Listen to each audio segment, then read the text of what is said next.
Donc, j'ai intitulé Études d'éco-conception génétique, motivation, verrou et exemple. Euh, donc, je suis Hamid Benhamed, professeur à l'ENS Rennes. Et vous avez en bas le logo du SATI et de l'IUTR parce que jusqu'à récemment, j'étais affilié au laboratoire SATI euh, sur le site de Rennes. Et à partir du 1er janvier, on a intégré un laboratoire d'électronique, je dirais quelques mots, qui s'appelle l'IUTR. Voilà.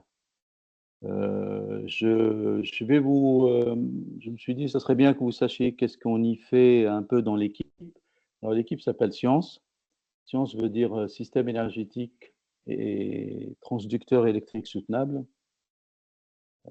Je vais présenter un peu les gens, qu'est-ce qu'on y fait et surtout un peu la genèse de nos motivations vis-à-vis de cette question d'éco-conception. Je vais décrire un peu la méthode générale. Je ne savais pas parmi les participants s'il y a des experts en éco-conception ou des novices. Donc, le discours est à mi-chemin. Et enfin, je donnerai quelques exemples de nos travaux, qu'est-ce qu'on y fait. Et je ferai à la fin une petite conclusion si ça vous va. Donc, l'équipe, elle est devant vous. On est sur Rennes, on est 6 permanents. Alors, j'ai mis 5 permanents parce que Bernard, j'en parlerai tout à l'heure, est parti en retraite en 2018. Voilà, on a bien sûr des chercheurs ou des administratifs. Et actuellement, on a 11 doctorants. Il n'y a pas la photo de tout le monde.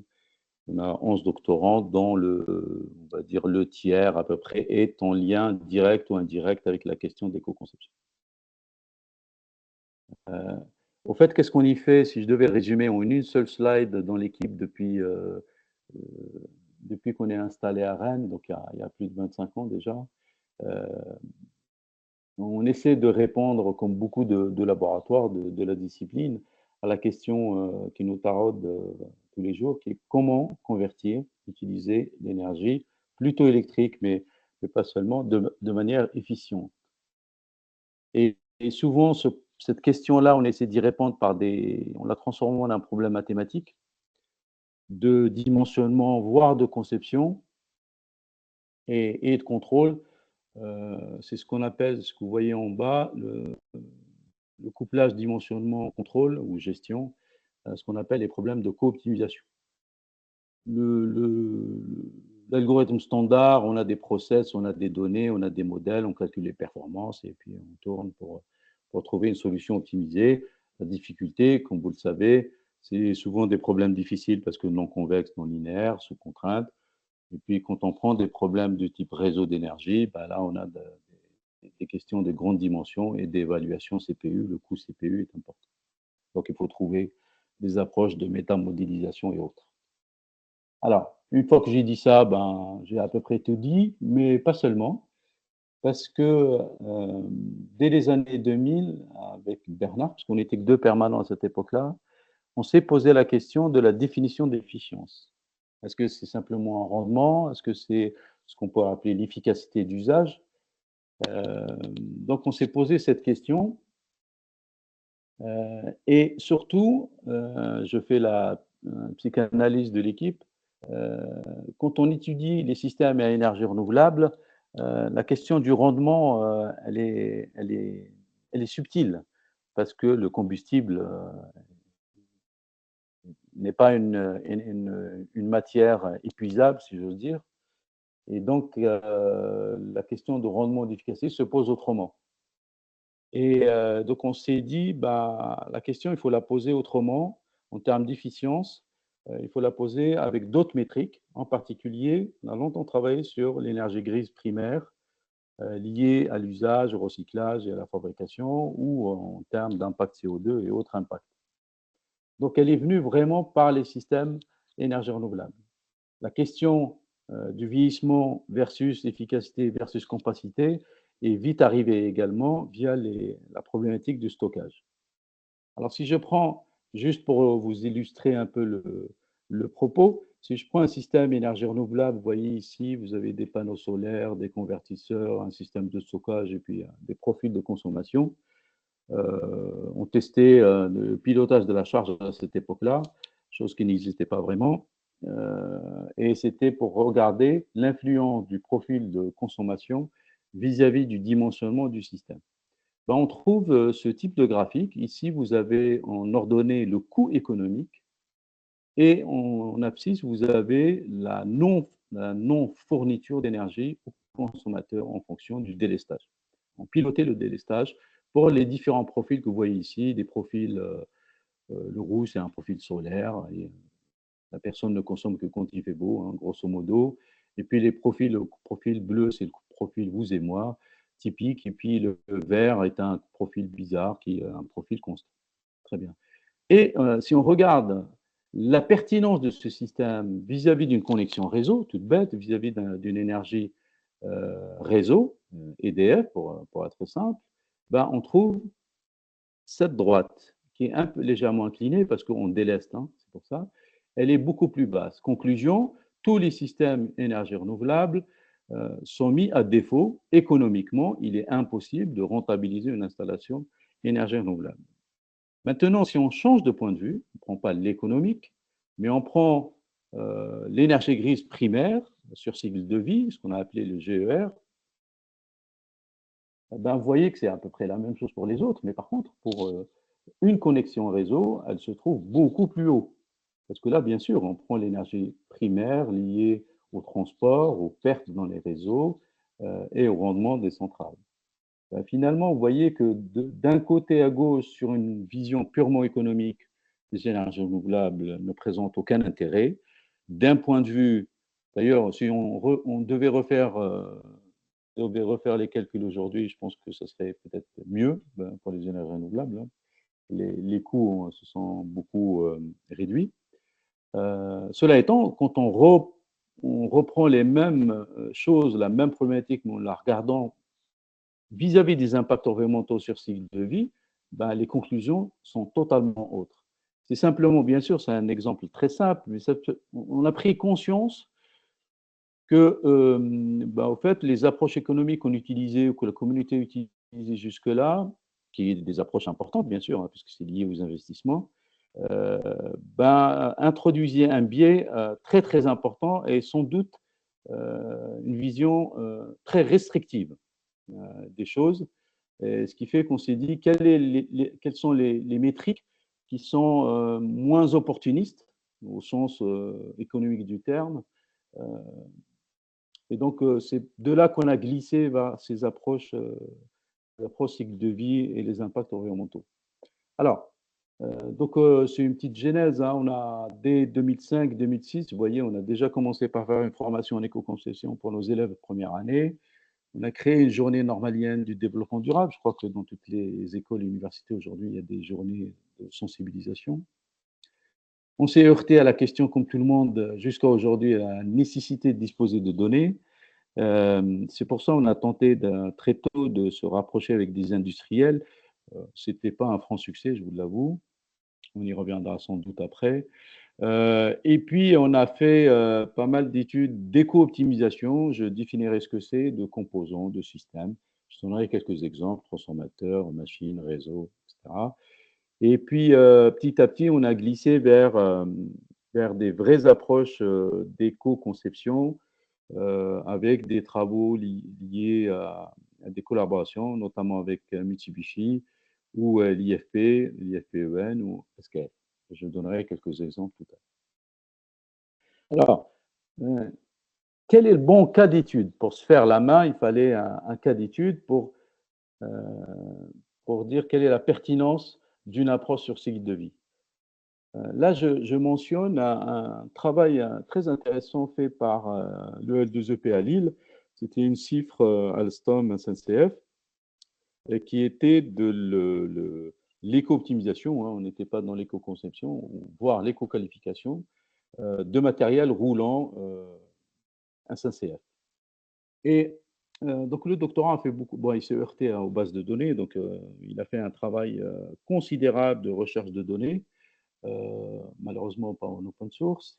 Et je vais vous donner un exemple donc, de toute la chaîne des convertisseurs, des transfos, des machines électriques de traction. Je vais vous donner un exemple du transfo qui est là, le transformateur de traction. Voilà le résultat qu'il obtient malheureusement. Je vais vous dire pourquoi malheureusement. Ici, en ordonnée, vous avez les critères environnementaux et en abscisse, vous avez la masse du transfo. Les résultats sont normalisés par rapport au transfo actuel qu'ils avaient, Alstom avait développé, hein, c'est normalisé. Qu'est-ce qu'on constate? Ici, vous avez les pertes, la variation des pertes en fonction de la masse. On constate que les pertes diminuent avec la masse, c'est un résultat assez général dans nos domaines. Euh, les impacts environnementaux agrégés, calculés sur l'agrégation de 12 impacts, selon la méthode Impact 2002. Le global warming, regroupant 48 gaz à effet de serre, l'énergie grise sur cycle de vie, et puis le transfo existant.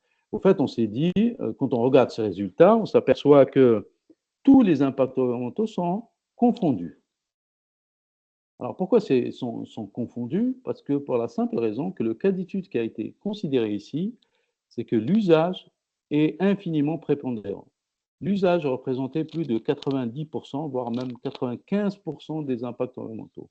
Autrement dit, les pertes pèsent énormément sur l'impact environnemental. Et ça veut dire quoi? Ça veut dire que pour optimiser un tel objet, ben, il suffit de minimiser les pertes d'usage, c'est-à-dire les approches standards. Ce n'est pas la peine de faire de l'ACV, les impacts, base de données, des coûts-conception, ce que vous voulez. Il suffit de maximiser le rendement du transfo. Ça réduisait les pertes et donc, globalement, ça réduisait les impacts. Et donc, le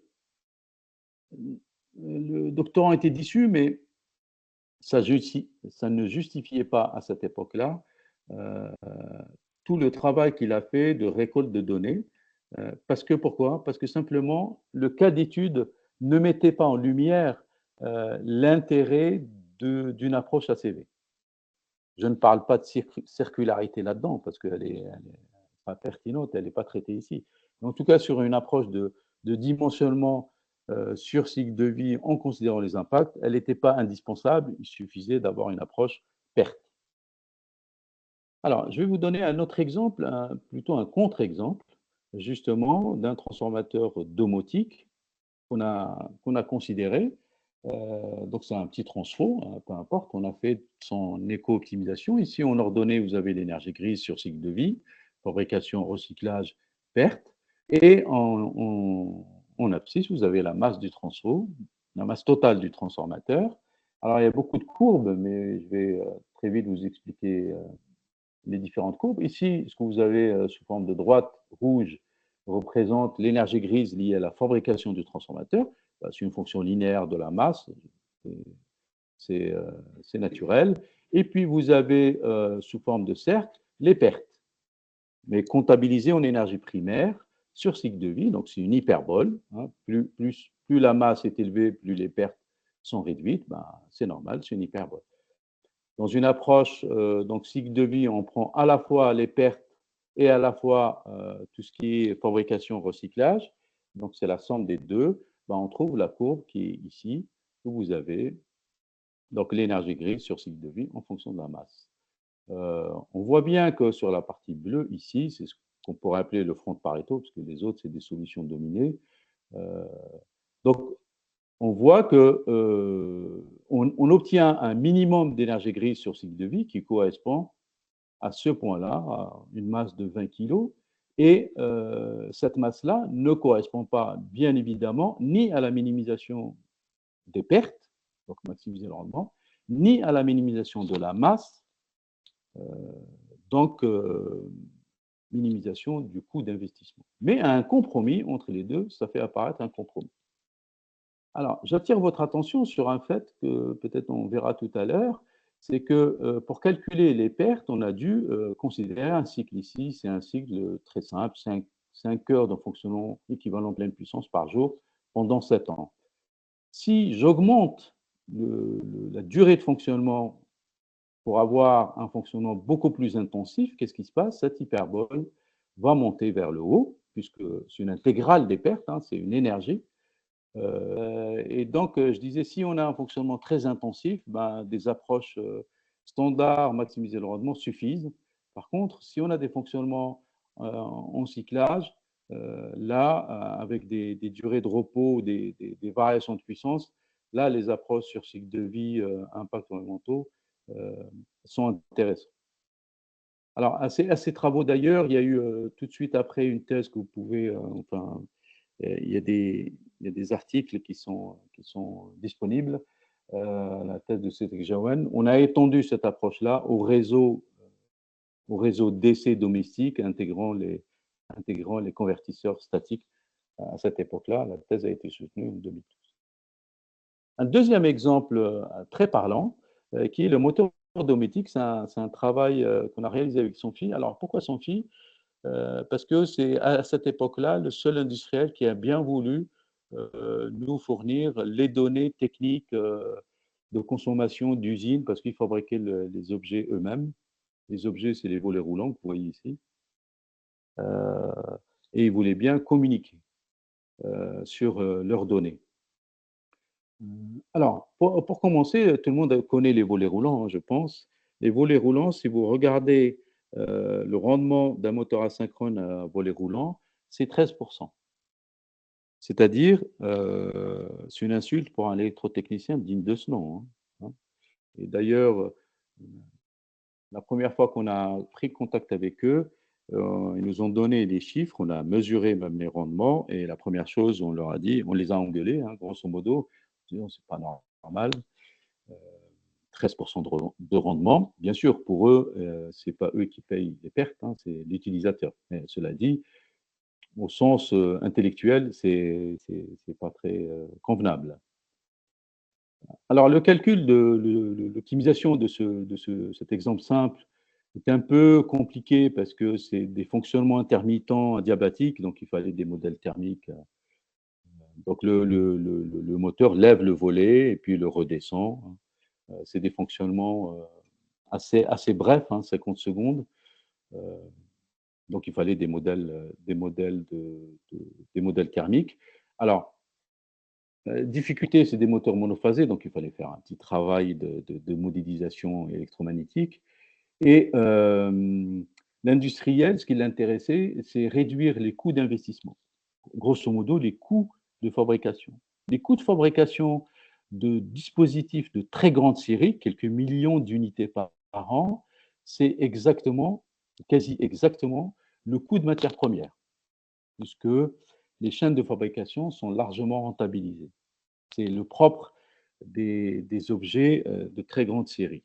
Donc, réduire les coûts d'investissement, c'est réduire le coût de matière première. Réduire le coût de matière première, c'est réduire la masse. Et donc, c'est des moteurs infiniment saturés, très, très saturés. Donc, ça veut dire, pour nous, des modèles non linéaires, hyper saturés, donc des éléments finis, etc. Bon, ça, c'est un détail. Résultat des courses. Donc, on a fait de l'optimisation. Le seul paramètre sur lequel on pouvait jouer sur ces moteurs, parce qu'ils sont introduits dans des tubes, j'allais dire normalisés, c'était jouer sur la longueur active du moteur. Vous voyez ici le rotor à cage. Hein. C'est jouer sur la longueur active. La longueur active, grosso modo, c'est la masse que vous voyez en abscisse. En ordonnée, vous avez l'énergie primaire sur cycle de vie. Vous reconnaissez la droite liée à la fabrication du moteur. Plus la masse est élevée, plus l'énergie grise dépensée pour la fabrication et le recyclage augmente. Eh bien, vous reconnaissez l'hyperbole en rouge, l'énergie perdue, les pertes intégrées sur le cycle de fonctionnement, et la somme des deux, ce qu'on a appelé l'énergie grise sur cycle de vie, c'est la partie bleue que vous voyez ici. Donc, on reconnaît le Pareto qui est là, et puis les solutions dominées qui ne nous intéressent pas. Et donc, on s'aperçoit qu'il y a un optimum ici. Alors, donc on retrouve à peu près ce qu'on a retrouvé pour les transos, mais chose intéressante, c'est la courbe qui va suivre. On était assez content de nous à l'époque. C'est de représenter plutôt les choses en termes d'efficacité. On revient à la notion d'efficience en fonction toujours de la masse ou de la longueur. Alors, il y a plusieurs courbes, notamment la rouge. Vous voyez, la rouge, c'est le rendement énergétique lié à la phase uniquement d'usage, ce qu'on appelle le rendement de fonctionnement, hein, qu'on sait calculer. Alors, bon, on retrouve les résultats standards. Plus la masse est élevée, plus le rendement de fonctionnement s'améliore pour tendre vers 1. Grosso modo, ça, on le sait. Il n'y a pas d'optimum. Si on veut des objets de très très bon rendement, ben on le paye en termes de masse. Bon, c'est la vie, c'est comme ça. Par contre, si à cette expression de rendement de fonctionnement, vous voyez le dénominateur, on a l'énergie utile plus l'énergie perdue sur cycle, plus on rajoute l'énergie grise liée à la fabrication au recyclage, donc on rajoute un terme qui est lié à la masse de l'objet, ben on définit ce qu'on a appelé le rendement sur cycle de vie. Le rendement sur cycle de vie, c'est ce qu'on a représenté en bleu et en vert. Vous voyez que le bleu, c'est pour une durée de fonctionnement, un cycle par jour pendant 20 ans, et le vert, on fait 5 cycles montée et descente du volet roulant par jour. Donc le vert est un peu plus intensif, si j'ose dire, que le bleu. Mais là, il y a apparition d'un compromis de masse. Il y a la notion de rendement optimal, chose qu'il n'y a pas dans le rendement de fonctionnement standard. Et donc, vous constaterez, pour cette application, si on se met sur la bleue, que la masse optimale est aux alentours, la longueur optimale est aux alentours de 50 mm, le rendement sur cycle de vie est optimal, je dis bien optimal, est autour de 12%. C'est-à-dire qu'il n'est pas, dans cette application, il n'est pas écologique d'avoir un système à haut rendement. C'est contradictoire avec les impacts environnementaux. Et pourquoi on était content? Parce que les industriels ne jurent, enfin pas tous, mais, ou même nos collègues ne jurent que par le rendement. Ben, on a inventé cette notion de rendement sur cycle de vie. Autrement dit, on utilise à peu près les mêmes notions, mais on a étendu cette notion de rendement pour prendre en compte les impacts de tout le cycle de vie de l'objet. Alors, un troisième exemple, je crois que c'est le dernier, qui est le lissage, le lissage dans les générateurs de récupération d'énergie des vagues. Hein. Vous voyez un exemple ici, j'allais dire un exemple artistique. La vague fait déformer un objet et la déformation crée de l'énergie électrique qu'on injecte dans le réseau. Très bien. C'est la houlogénération. Vous voyez le houlogénérateur qui produit de l'énergie, malheureusement très pulsée. Vous voyez la courbe en rouge ici, c'est la puissance produite, très pulsée. Et quand on souhaite injecter cette puissance dans un réseau, ben, on a ce qu'on appelle les contraintes de flicker. EDF n'est pas content. Il nous dit qu'il faut filtrer cette puissance parce que ça génère des fluctuations de tension. Donc, je vous disais que c'est un système de lissage. Il fallait dimensionner donc, le système de lissage sur cycle de vie. En considérant un impact environnemental, et de mémoire, c'est le CO2. On va regarder que la courbe du haut, à droite, en haut.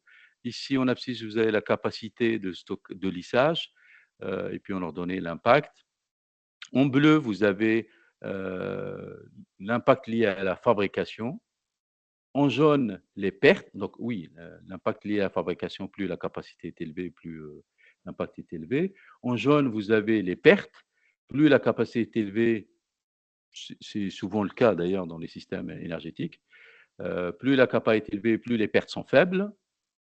Et en vert, vous avez le remplacement, le vieillissement. Plus la capacité est élevée, plus la profondeur relative de charge-décharge est faible, et donc on a moins de vieillissement.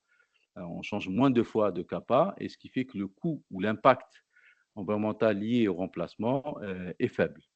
Et donc, vous apercevez la courbe en haut correspond à la somme de tout ça, apparition d'un optimum de capacité qui minimise, qui réalise le lissage voulu et qui minimise l'impact environnemental. L'impact environnemental. Vous voyez qu'on aurait pu se mettre à la limite de la norme d'EDF du flicker, qui est cette limite marron. Et on se dit, ben, l'investissement, c'est ça qui est le plus faible. Par contre, on exploserait et en perte et en remplacement. Ben, en fait, il y a bien un compromis. On met bien en, en- en avant ce compromis-là. Ici, c'était 2,2 kWh de mémoire. Alors, j'arrive à l'ACV, à l'éco-conception. Pour moi, vous pouvez me corriger, on en débattra peut-être à la fin. Pour moi, j'ai toujours dit qu'il existe 3 niveaux, du moins au plus intrusif. Le niveau 1, j'appelle ça de faire une étude d'ACV, simplement d'un objet déjà défini, ce que j'appelle l'éco-qualification. Le niveau 2 qui est l'éco-optimisation, je dimensionne l'objet sur des critères ACV, mais je ne modifie pas ou je n'analyse pas les process ni les matériaux. Et enfin, le must, si j'ose dire, c'est l'éco-conception. Euh, J'inclus dans cette boucle également les paramètres liés à la fabrication, à la seconde vie, au recyclage, etc., etc. Alors, le niveau 2 de l'éco-optimisation, ben, c'est comme celui que je vous ai montré tout au début de ma présentation. C'est exactement pareil, sauf que j'introduis une case d'analyse sur cycle de vie et pour estimer les impacts. Et donc, la solution, ce ne sera pas une solution optimisée, mais une solution éco-optimisée. Et l'éco-conception, pour moi, en tout cas, de façon schématique, ben, le retour ne se fait pas uniquement sur les paramètres de dimensionnement, mais se fait également sur les données d'usage de matériaux et sur la forme et les process. Et donc, la solution obtenue est dite solution éco-conçue. Alors, la méthode générale, vous la connaissez sans doute parfaitement, hein. Je vais donner quelques exemples, hein. Il faut un champ d'étude, le composant du système étudié, et puis un usage. Et donc, il y a les différentes phases de vie, fabrication, transport, usage et fin de vie. Et on aime beaucoup représenter le résultat de cette démarche-là, de cette analyse, sous la forme de ce graphique-là qu'on appelle un graphique en escalier. Ici, vous avez l'impact environnemental, ici, c'est le temps. Et puis, à la naissance de l'objet, on a son coût environnemental lié au transport, fabrication. Ensuite, durant sa vie, on a grosso modo les pertes, éventuellement les remplacements, on verra tout à l'heure. Et puis en fin de vie, on a un impact lié à la fin de vie. J'y reviendrai parce que ça, c'est une vraie question, peut-être on débattra là-dessus. Vous constaterez que ce schéma est assez simplifié, puisque ici, c'est une droite linéaire. On estime que dans la vraie vie, ce n'est pas le cas, puisque les paramètres se modifient en fonction du vieillissement de l'objet. Donc les pertes s'accélèrent. Mais bon, là, on a considéré que les paramètres restaient constants. Alors, comment ça se passe? Ben, ce qu'on a fait, ben, on a, pour faire tout ça, et notamment lié à la fabrication, il y a les données techniques. Il y a une démarche de rétro-engineering qu'on était obligé de faire, en tout cas en EP, électronique de puissance, une analyse très fine des composants qu'on a achetés. Et puis, il y a une entreprise qui a les moyens, qui a fait du scanner, hein, de rétro-engineering, du scanner sur comment c'est fait, la masse, ils ont fait de l'ICV, hein, la masse des matières qui existent dans le module. Et puis, à partir de là, on a eu, à cette époque-là, c'était Chalmers qui a sorti sa base de données ouverte en fonction des puissances des onduleurs, notamment pour véhicules, en fonction de la tension du bus d'essai. On arrivait à déterminer, en tout cas le modèle Chalmers, arrivait à calculer les capacités, les masses des flux élémentaires de l'onduleur. On a couplé ça à une base de données EcoInvent via le programme Brightway qui venait de sortir à cette époque-là. On définit donc les flux élémentaires et puis les coûts environnementaux et pour sortir en particulier la fabrication, mais tout le reste. Alors, dès cette époque-là, on s'est posé la question sur l'unité fonctionnelle pour les gens qui ne sont pas spécialistes, qui m'écoutent, qui ont bien voulu m'écouter. Aujourd'hui, il y a la notion de unité fonctionnelle. Si je compare du silicium, du composant silicium versus composant carbure de silicium, au mètre carré, sans considération d'unité fonctionnelle, bien sûr, on se dit que le silicium, c'est pas mal,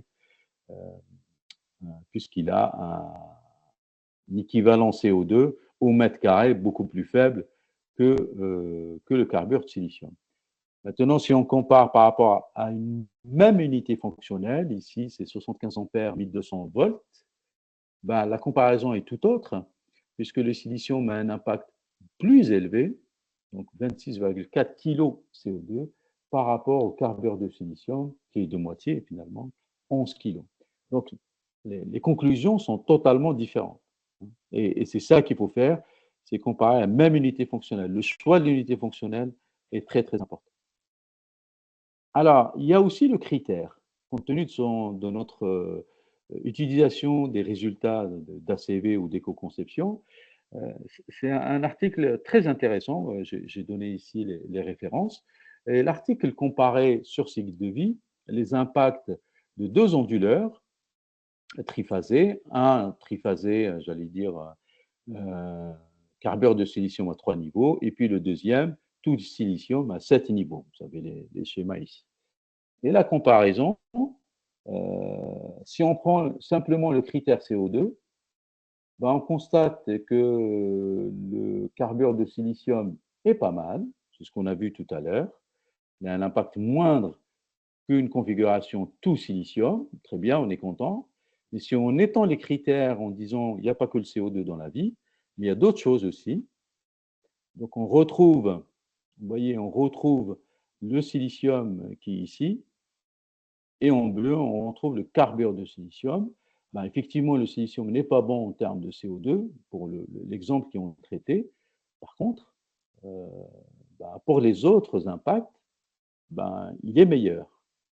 Et ça, ça pose tout de suite la question la difficulté de l'éco-conception. Comme c'est multicritère, la question doit-on maintenir le multicritère ou doit-on agréger ces critères, mais avec une méthode suffisamment pertinente pour dire les choses comment dire, pour conclure sur des choses pertinentes. Et donc, il ne faut pas faire des analyses d'éco-conception, à minima, maintenir les approches multicritères. Alors, il y a, sur le même papier, je voulais parler de, parce que c'était mon dada à une époque, la compacité versus rendement versus mix énergétique. Je vais aller assez vite.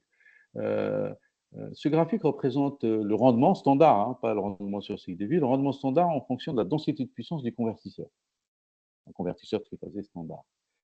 Ben, on remarque que la compacité améliore l'impact ici, le GWP, le Global Warming, il l'impacte entre la solution B très compacte et la solution A peu compacte, ben, la solution B a moins d'impact. Par contre, compacité veut dire intégration, intégration veut dire problème de circularité, qui n'est pas prise en compte ici. Si je regarde maintenant l'impact du rendement standard vis-à-vis du mix énergétique, et là c'est une interrogation qu'on doit avoir nous.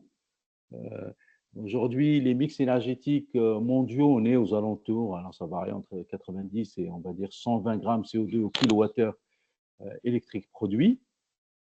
Ben, vous avez l'influence du rendement est assez importante. Vous voyez ici, on a choisi deux rendements différents. Ben, au fait, vous voyez, l'impact du rendement est très très important vis-à-vis du CO2. Par contre, demain, si on va vers un meilleur monde où le mix énergétique est très peu polluant, et j'espère qu'il faut qu'on tende vers cette solution-là. Donc ici, 21 grammes, grosso modo, on est pas loin de système full énergie renouvelable. Ben, vous voyez que l'influence du rendement standard est très peu marquée sur l'impact environnemental CO2. Donc, la question du rendement ne se poserait plus, j'espère, d'ici quelques années. Enfin, ce graphique-là qui a l'air compliqué, mais vous allez tout de suite comprendre, là aussi c'est le rendement, mais en abscisse, c'est une métrique qui me semble intéressante, c'est les watts ramenés au CO2 émis pour différents mix énergétiques. Pour conclure, pour faire simple, si vous avez un mix très polluant, c'est-à-dire ce bleu-là, ben, l'optimum c'est de se trouver dans cette zone-là, et cette zone-là, l'optimum d'impact, et cette zone-là ben, minimise l'impact et en même temps maximise le rendement. Donc, grosso modo, si c'est très polluant, il faut maximiser le rendement de fonctionnement, c'est très bien.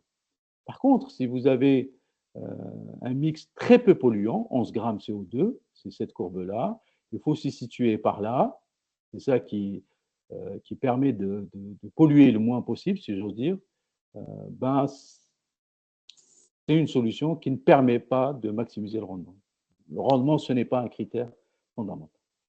Bon, Revenons, donc ça c'est l'état de l'art. Revenons aux exemples qu'on a traités au laboratoire en particulier. Et le dernier exemple que je voulais vous parler concerne, dont Jean-Christophe connaît très bien, concerne la thèse de Briac sur le convertisseur pour véhicules électriques.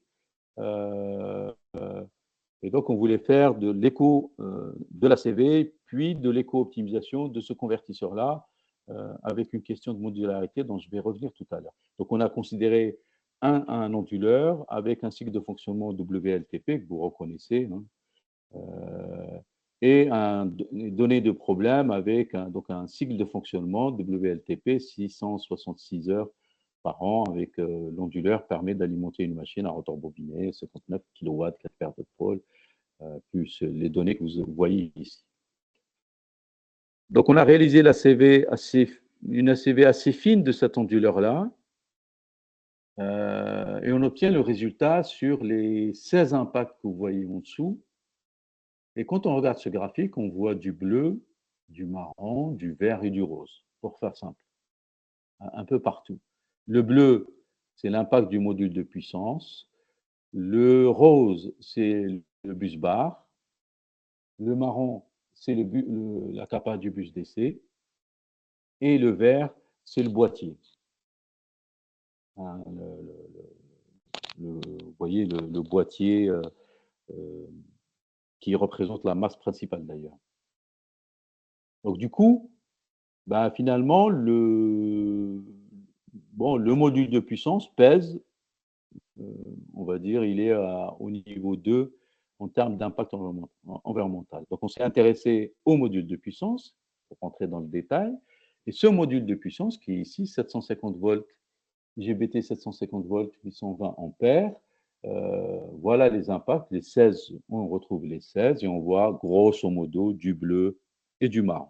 Le bleu, c'est la fabrication et du marron, c'est l'utilisation. À noter quand même que la partie bleue, la partie marron, qui est l'utilisation, dépend intimement du mix énergétique, polluant ou peu polluant. Ici, on a pris un mix mondial, 90 kWh et 80 grammes par kilowattheure. Alors, c'est un peu compliqué de lire tous ces impacts. Cette super référence intéressante qui proposait une façon d'analyser les impacts en les hiérarchisant, en définissant des impacts environnementaux de référence.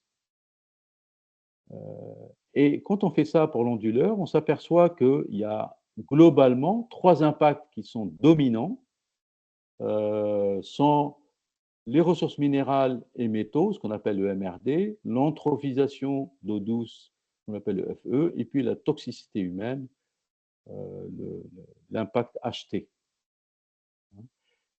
On fera encore un pas pour réduire encore le nombre d'impacts. Très bien. Alors maintenant, l'éco-optimisation de ce module de puissance. Alors, ici, vous reconnaissez le graphique en escalier, l'impact environnemental, en ordonnée, en abscisse, on a le temps. La première hauteur, c'est la fabrication, les pertes. Ensuite, on arrive à un vieillissement, donc un remplacement, une défaillance. Il faut remplacer l'objet. Donc, on repaye, c'est une vision très schématique, hein, on repaye les coûts de fabrication, c'est considéré que c'est la même hauteur, et ensuite on redémarre un nouveau cycle jusqu'à arriver à la durée d'usage. Quand on prend le rouge est un dimensionnement, un surdimensionnement, donc on a fait exprès de surdimensionner, donc l'objet, il faut le remplacer une seule fois, il a très peu de pertes, mais on peut avoir le choix de le sous-dimensionner. Si on le sous-dimensionne, on aura un impact à la fabrication et au remplacement plus faible. Par contre, comme on l'a vu précédemment, beaucoup de pertes par rapport à un composant surdimensionné. Comme il est sous-dimensionné, il cycle beaucoup plus, donc il faut le remplacer plus souvent. Donc vous voyez, ici par exemple pour le bleu, très schématiquement, on le remplace 2 fois, par rapport au rouge, on le remplace qu'une seule fois. Ce qui va compter, bien sûr, c'est à la fin, à la durée d'usage, qu'on fait les comptes, qu'est-ce qui est mieux, qu'est-ce qui n'est pas mieux. Ce schéma, simplement, va vous expliquer que l'éco-optimisation, ça a un sens parce que ça a un impact à la fois sur les remplacements et à la fois sur la fabrication et le recyclage. Alors, comment on fait ça? Ben, c'est très simple. Je vous ai montré l'algorithme d'éco-optimisation. C'est un algorithme d'optimisation standard dans lequel on fait une ACV intermédiaire. Pour chaque configuration, on fait une ACV et on cherche à minimiser. Là, il faut choisir soit un impact, soit plusieurs impacts en faisant du multicritère, soit en agrégant des impacts. Alors, mais pour parler d'impact, il fallait développer des modèles d'impact paramétriques. Et c'est là où le bas blesse, parce qu'il n'existe pas de modèle d'impact paramétrique pour faire de l'écodimensionnement. Donc, on a essayé d'en inventer. Et si vous avez un impact environnemental sur cycle de vie, n'importe lequel, hein, CO2, anthropisation, ressources primaires, peu importe, euh, cet impact-là est égal à l'impact de fabrication, d'usage et de remplacement. Très bien. Alors, l'impact de fabrication dépend des variables de décision. On a choisi deux variables de décision, le calibre courant et le calibre tension du module de puissance. Donc, vis-à-vis des bases de données, on a cherché, on a quelques points et on trace des modèles. Alors, c'est vraiment très simplifié, mais ça a un sens physique. Pourquoi un sens physique? Parce que quand on augmente le calibre courant, on augmente la surface du silicium, pour faire simple. Donc, on suppose qu'on augmente l'impact de fabrication. Quand on augmente le calibre tension, on augmente l'épaisseur du silicium, la tenue en tension. Donc, on augmente, grosso modo, le volume du silicium. Donc, ça semble logique que ce soit l'impact progresse en fonction du calibre tension, en fonction du calibre courant. Ici, on a pris des droites, hein, donc c'est assez simple. Il faudrait alimenter une plus grosse base de données pour avoir des modèles un peu plus précis. Concernant l'impact d'usage, ici, ben, lui est assez simple. L'impact d'usage, il est lié aux pertes fois le mix énergétique. Les pertes, ben, on sait calculer des pertes dans un onduleur en fonction des paramètres de décision, des variables de décision, calibre courant, calibre tension. On fait des modèles et en fonction de ces modèles, je sais calculer des pertes de l'onduleur en fonction du calibre tension et du calibre courant, les pertes totales sur cycle de vie. Ça, on sait faire. C'est assez standard pour nos disciplines. L'impact de remplacement, là, c'est un peu plus sophistiqué, puisque l'impact de remplacement est lié à l'impact de fabrication fois le nombre de remplacements. Alors, on peut trouver quelque chose de plus sophistiqué, mais disons, c'était assez simple. Le nombre de remplacements ben, dépend de la durée de vie, bon, très bien, donc du vieillissement, mais dépend aussi d'un autre paramètre qui est le nombre de remplacements, non pas liés au vieillissement, mais remplacements liés à la vie utile ou le remplacement lié à ce qu'on appelle à la jeunesse du produit, à la non-maturité du produit. Je donnerai quelques exemples tout de suite.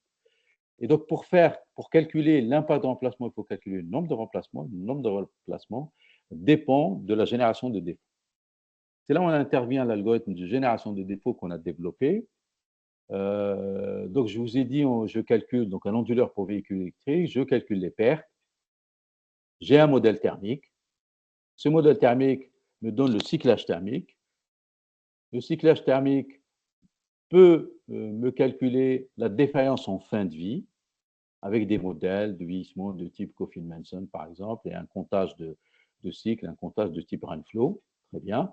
Donc, on arrive, la littérature est assez fournie là-dessus. On introduit un caractère probabiliste en adjoignant à ce modèle de fin de vie un modèle de Weibull pour avoir un modèle de probabiliste. Mais il n'y a pas que ce modèle de défaillance qui prime, mais je dirais même que ce n'est pas celui-là qui pose problème dans l'éco-conception. Je vous dirai pourquoi. C'est plutôt la défaillance vie utile et la défaillance jeunesse. Vous connaissez tous la courbe en bas à droite, qui est la courbe qu'on appelle en baignoire. Donc vous avez les défauts de jeunesse, maturité industrielle. Et puis, vie utile, moi j'appelle entre nous, je l'appelle pas de chance. Et puis, vieillesse, ben là c'est lié à des phénomènes physiques qu'on sait comptabiliser. La défaillance vie utile et défaillance jeunesse, ben, c'est du pur Weibull avec les paramètres, pour ceux qui connaissent, les paramètres sigma et bêta, en modifiant le paramètre bêta. Ben, bêta égale à 1, c'est vie utile, et bêta inférieur à 1, c'est jeunesse. Hein, c'est cette courbe, c'est cette fonction-là qui donne cette caractéristique hyperbolique, et puis ici à peu près une constante. Très bien. Donc à partir de cet algorithme, je sais générer des défaillances. Un exemple, si je prends ce module IGBT, ben, on a généré des défaillances. Voici un exemple. Défaut jeunesse, 19,4%. Donc je peux dire que 19,4% des défauts sont d'origine jeunesse, 5% vie utile et 74,9% défauts vieillesse. Et quand j'introduis ça dans la fameuse courbe, ici j'ai considéré un impact environnemental qui s'appelle donc les matières premières, MRD, en fonction du temps. Ben, vous voyez, c'est un tirage aléatoire, hein, c'est du Monte Carlo. Au pire des cas, j'ai 1, 2, 3 défauts. Et au mieux des cas, c'est la courbe en bas, j'ai un seul défaut durant la durée de vie de l'objet, la durée d'usage, pardon, de l'objet qui est de 30 ans. La courbe rouge est une moyenne qui n'a pas de sens physique, c'est juste une moyenne mathématique. Alors, c'est ça qu'on a introduit dans l'éco-optimisation en calculant un impact global. Alors, ça prête peut-être à critique, mais cette référence-là propose non seulement de normaliser les impacts, mais en plus de les pondérer. Vous avez des limites planétaires typiquement, et donc du coup, comme ils sont pondérés et normalisés, on peut faire une somme, et du coup, j'ai un impact global. Alors, chose intéressante, c'est cette courbe-là, donc c'est l'impact global en fonction du calibre courant de mon module de puissance. En bleu, vous avez l'impact lié à la fabrication. Bah, plus les calibres augmentent, plus la fabrication me coûte cher. En jaune, vous avez l'impact lié au remplacement. Plus le calibre courant est élevé, plus il cycle moins. Vous pourrez rentrer dans les détails si vous voulez, plus je le remplace moins. En orange, vous avez les pertes, donc l'impact lié à la phase d'utilisation, grosso modo les pertes. Plus le calibre est élevé, plus les pertes générées sont faibles. Et donc, qu'est-ce qu'on constate?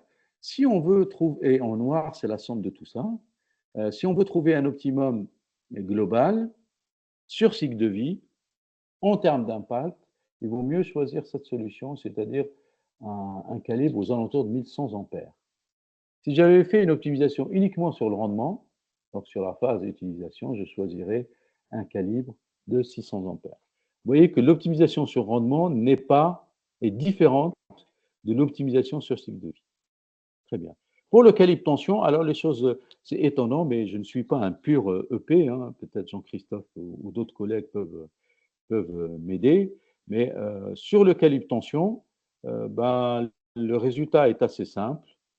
Il faut réduire le calibre tension au minimum pour réduire l'impact. Il n'y a pas de compromis. Il faut prendre le calibre tension le plus faible possible, mais garantissant le fonctionnement et la durée de vie souhaitée, mais c'est le plus faible possible. Bon, là, j'allais dire, c'est pas intéressant pour nous, mais c'est le résultat obtenu. Maintenant, si je regarde. Hamid, excuse-moi de t'interrompre une nouvelle fois, mais l'heure tourne. On va peut-être, Oui, avant que les gens partent, oui, oui, conclure si on veut faire une discussion. oui, oui, on fait une discussion sur la modularité et j'arrête là. Oui, tu es d'accord, Adrien? Oui, merci. Alors, une chose sur la modularité, on a fait une étude, alors très vite, est-ce que faut-il faire un onduleur intégré, c'est celui-là, un onduleur intégré avec son driver? Faut-il faire un onduleur discret, mais discret théorique, c'est-à-dire je coupe l'onduleur en plusieurs morceaux, hein, mais avec des ciseaux, et le driver pareil, mais ça c'est une vision totalement intellectuelle, ou un vrai onduleur discret, avec des composants discrets, hein, des TO247, je les mets en parallèle pour assurer donc des TO à 205 ampères, pour assurer les 820 ampères pour l'intégrer. La question est, est-ce que c'est celui-là qui est intéressant ou celui-là ou celui-là?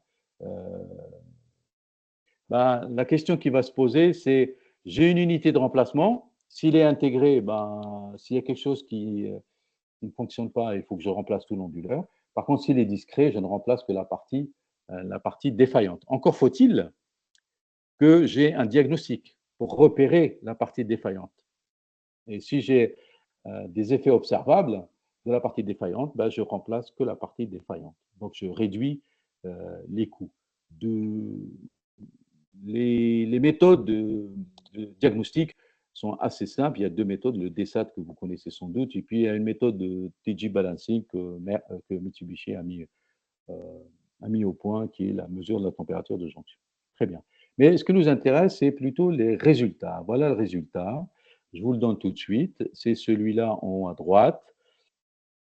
Ici, vous avez le taux de l'impact environnemental lié au remplacement.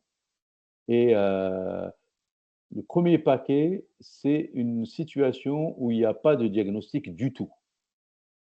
Ben, chose intéressante, c'est que si vous faites un onduleur discret, modulaire, il coûte plus cher à l'environnement. Ce n'est pas du tout intéressant. C'est contre-intuitif.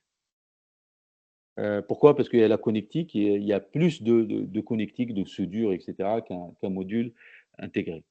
Maintenant, si vous avez un minimum de diagnostic, ben là, le discret, on commence à y gagner. Et puis, plus vous montez vers la droite, plus vous avez un diagnostic très, très précis, où vous diagnostiquez les surtensions, les courts-circuits, etc. Et puis les défauts de driver. Et là, plus votre algorithme de diagnostic est précis, plus c'est intéressant d'avoir des onduleurs discrets. Et vous voyez, on est passé d'un discret avec un impact de 220% à un discret avec un impact de 8% uniquement en développant des méthodes de diagnostic. Le dernier résultat que je vais vous présenter, c'est celui-là, qui est donc les ressources, le MRD en fonction de la durée, en fonction du temps. Vous rappelez les courbes en escalier et vous retrouvez en vert l'onduleur discret non diagnosticable. Ben, comme je ne sais pas diagnostiquer le défaut, s'il dysfonctionne, ben, on le remplace entièrement, même s'il il est discret. Donc, c'est ce que vous dire, il nous coûte plus cher.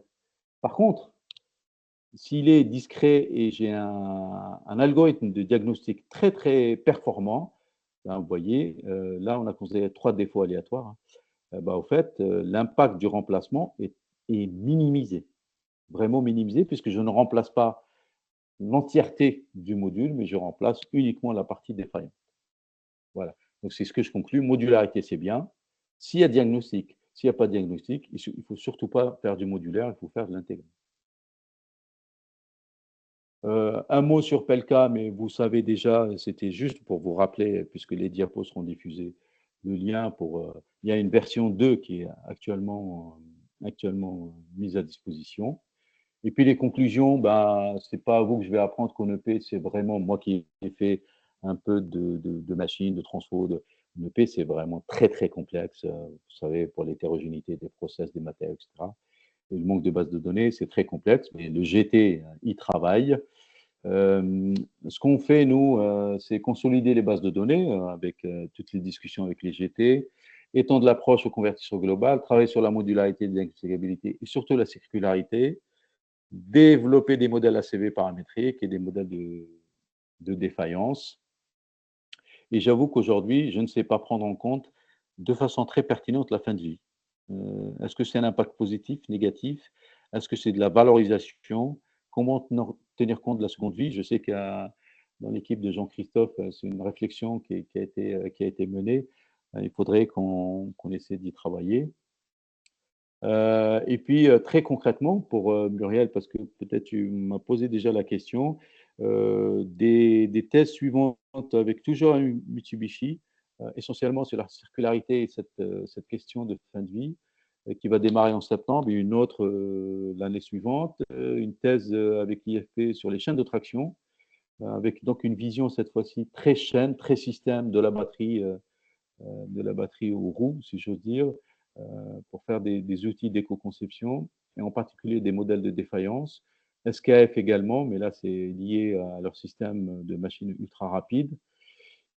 J'espère que la proposition de Jean-Christophe d'une ANR de GT verra le jour. Et puis, j'aimerais beaucoup, c'est en cours, pour monter une chaire industrielle avec, sur la soutenabilité en génie électrique, avec en tout cas Mitsubishi et Orange sont a priori, enfin, les premières discussions sont intéressées, mais il faudrait faire aboutir les choses. Et puis, on a un CMA qui s'appelle ESOS, électronique soutenable, à Rennes, qui est un gros CMA. Il s'intéresse plutôt à la soutenabilité en électronique. Maxime Pelka, que certains d'entre vous connaissent. Donc, il y a et du fait qu'on ait rejoint ce labo-là, il y a une très très belle énergie, en particulier sur les bases de données, peut-être le partage de bases de données. Merci de votre attention.